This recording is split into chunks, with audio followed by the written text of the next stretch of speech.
TikTok is now suing the U.S. government to block a potential ban if the Chinese-owned social media giant does not sell off its ownership. Experts say that TikTok poses a grave risk to national security, possibly giving China a platform to even interfere in this fall's presidential election as tensions between the two nations continue to grow. And here with me to discuss all of this is our two experts, but first, Dmitry Alperovitch, chairman of the Silverado Policy Accelerator, a national security think tank, and a friend, but I'm talking too quickly. He is the co-author of the new book, World on the Brink, How America Can Beat China in the Race for the 21st Century, a terrific read. And also with us, NBC News chief international analyst, former NATO Supreme Allied Commander, Admiral James Stavridis. So, Dmitry, first to you. You say that China is likely to invade before 2028. Now, the CIA has been saying within the next 5 years, so that's essentially the same assessment. What can be done to stop that? Are we doing the right things with the administration trying to bring together allies in new and creative ways in the South Pacific? Yeah, great question, Andrea. I think the danger zone was really 2028 through 2032. She's going to be 79 and 32, may not win the re-election. He wants to accomplish this on his own watch. And we have to do everything in our power to deter this conflict. A war with China would be disastrous, of course, in lives lost, but also to the global economy, perhaps as much as $10 trillion wiped out. And we have to use both military measures and economic measures to extract as much leverage over China as possible to deter them from going after Taiwan. The administration has tried so hard to reestablish relations after the real blow-up over the balloon, no pun intended, 2 years ago. So what do you, or a year ago, excuse me, how do you see this going? Because Secretary Blinken was just in China the week before last, didn't get a whole lot of pickup on his complaints that without China and North Korea helping Russia in Ukraine, not crossing a red American line by delivering weapons, but money, all kinds of dual-use components. Without China, Russia would not be pushing back as effectively as it is against Ukraine because of Ukraine not having months and months of U.S. weaponry. Well, we have so many problems, certainly support for Russia, but also fentanyl, of course, the devastation in this country, but also overcapacity that the U.S. government is complaining about, dumping Chinese products in our markets, trying to destroy our economic advantage.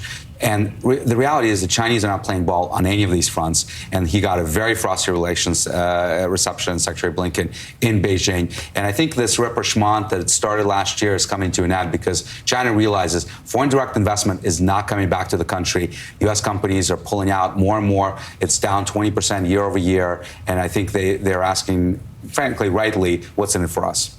And Admiral Stavridis, at the same time, President Xi is now on his first visit in 5 years to Europe.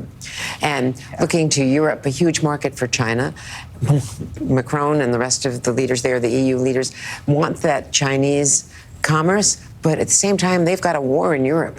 And they see also China's support for Vladimir Putin as being, you know, a game changer, right?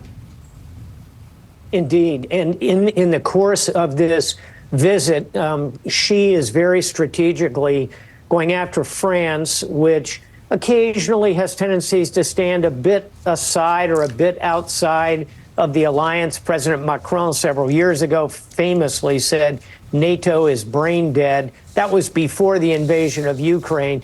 But Xi will go and see Macron, then he'll kind of go to someone outside the alliance, Serbia, led by a man named Vučić, who is very closely aligned with Russia.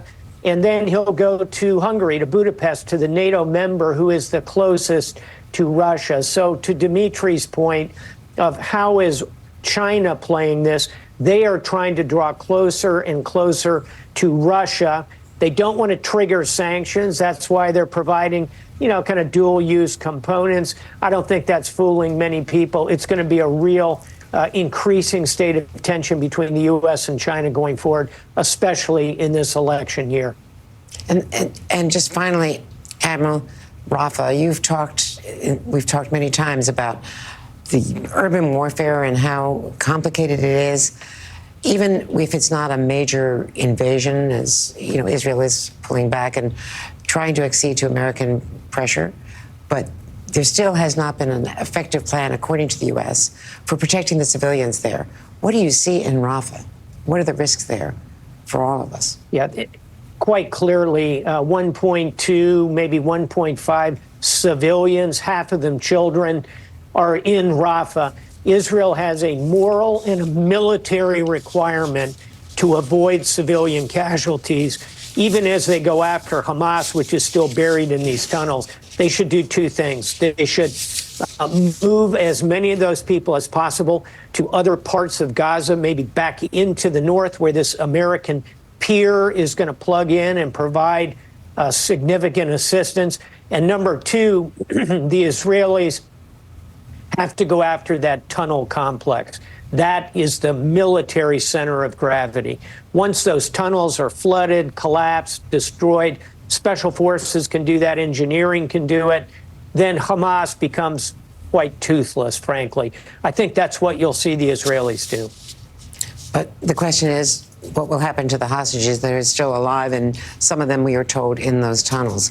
And could a deal be accepted by Israel and then go back into Rafah after you've saved the surviving hostages? To be continued. Dmitry Alperovich, this is great. It's a primer. We have a lot to talk about. Ukraine as well. To be continued. Thanks very much. And the book is The World on the Brink, How America Can Beat China in the Race for the 21st Century. And it's out just this week and on the bestseller list already. Bestseller, yeah. On the bestseller list.